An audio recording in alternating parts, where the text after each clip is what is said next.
My name is Connie with Perry County Public Library, and we will be reading The Mice and the Christmas Tree by Alf Preussen. Now you shall hear the story about a family of mice who lived behind the pantry wall. Every Christmas Eve, Mother Mouse and the children swept and dusted their whole house with their tails. And for a Christmas tree, Father Mouse decorated an old boot with spider webs instead of tinsel. For Christmas presents, the children were each given a little nut, and Mother Mouse held up a piece of bacon fat for them all to sniff.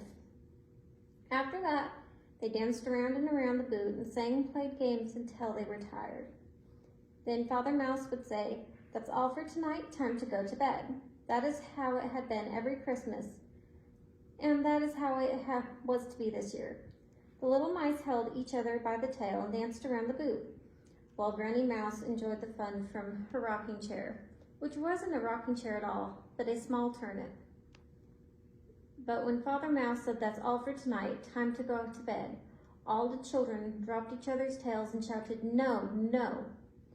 "What's that?" said Father Mouse. "When I say it's time for bed, it's time for bed." "We don't want to," cried the children, and hid behind Granny Turnip's rocking chair. "What's all this nonsense?" said Father Mouse. "Christmas is over now, so off you go, every one of you."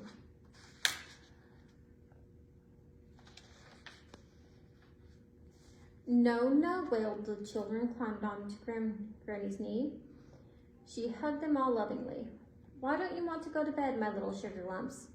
"Because we want to go upstairs to the big drawing room and dance around a proper Christmas tree," said the eldest mouse child. "You see, I've been peeping through a crack in the wall, and I saw a huge Christmas tree with lots and lots of lights on it." "We want to see the Christmas tree and all the lights too," shouted the other children. "Oh, but the drawing room can be a very dangerous place for mice," said Granny. "Not when all the people have gone to bed," objected the eldest mouse child. "Oh, do let's go," they all pleaded. Mother and Father Mouse didn't know what to say, but they couldn't very well disappoint the children on Christmas Eve. "Perhaps we could take them up for just a minute or two," suggested Mother Mouse. "Very well," said Father, "but follow me closely." So they set off. They tiptoed past 3 tins of herring, 2 large jars of honey, and a cider barrel. "We have to go very carefully here," whispered Father Mouse, "not to knock over any bottles. Are you all right, Granny?" "Of course I'm all right," said Granny. "You just carry on. I haven't been up to the drawing room since I was a little mouse girl. It'll be fun to see it all again." "Mind the trap," said eldest mouse child. "It's behind the sack of potatoes." "I know that," said Granny. "It's been there since I was a child. I'm not afraid of that." And she took a flying leap right over the trap and scuttled after the others up the wall. "What a lovely tree!" cried all the children when they peeped out of a hole by the drawing room fireplace. "Where are the lights? You said there'd be lots and lots of lights, didn't you?" "Didn't you?" the children shouted, crowding around the eldest one, who was quite sure there had been lights the day before. They stood looking for a little while.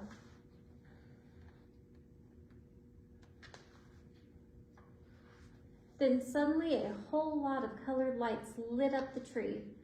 Do you know what had happened? By accident, Granny had touched the electric switch by the fireplace. "Oh, how lovely!" they all exclaimed. And Father and Mother and Granny thought it was very nice too. They walked right around the tree looking at the decorations, the little paper baskets, the glass balls, and the glittering tinsel garlands. But the children found something even more exciting, a mechanical truck. Of course, they couldn't wind it up themselves, but its young master, who had wound it up before he went to bed to be ready for him to play with in the morning. So when the mouse children clambered into it, it started off right away. "Children, children, you mustn't make such noise," warned Mother Mouse.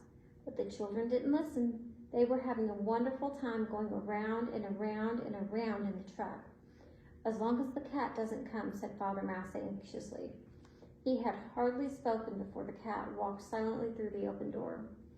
Father, Mother, and Granny Mouse all made a dash for the hole in the baseboard, but the children were trapped in the truck, which just went on going around and around and around. They had never been so scared in all their mouse lives. The cat crouched under the tree, and every time the truck passed, she would try to tap it with her front paw. but it was going too fast, and she missed. Then the truck started slowing down. I think we'd better make a jump for it and try to get up the tree, said the eldest mouse. So when the truck stopped, they all gave a great big jump and landed on the branches of the tree. One hid in a paper basket, another behind a bulb, which nearly burned him. A third swung on a glass ball, and the fourth rolled himself up in some cotton balls. But where was the eldest mouse? Oh yes, he had climbed right to the top and was balancing next to the stars, shouting at the silly cat. Silly, silly cat, you can't catch us. You are much too fat. Silly, silly cat.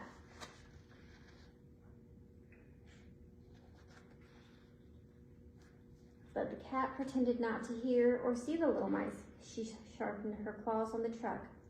I'm not interested in catching mice tonight, she said, as if to herself.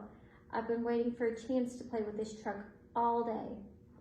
Pooh, that's just a story, said the eldest, who was also the bravest. You'd catch us quick enough if we came down.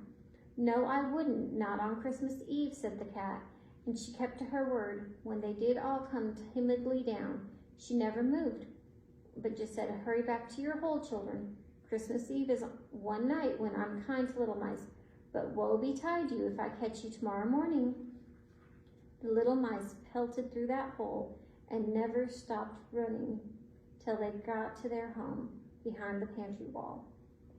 There were Father, Mother, and Granny Mouse, waiting in fear and trembling to know what had happened to them. When Mother Mouse had heard their story, she said, You must promise me, children, never to go up to the drawing room again. We promise, they all shouted together. Then she made them say, after her, the mouse law, which they'd all been taught when they were tiny. We promise always to obey our parents, dear in every way, to wipe our feet upon the mat and never, never tease the cat. Remember, too, the awful danger of taking money from a stranger. We will not go off on our own or give our mother cause to moan. Our bits of cheese and bacon scraps are almost always certain to be traps.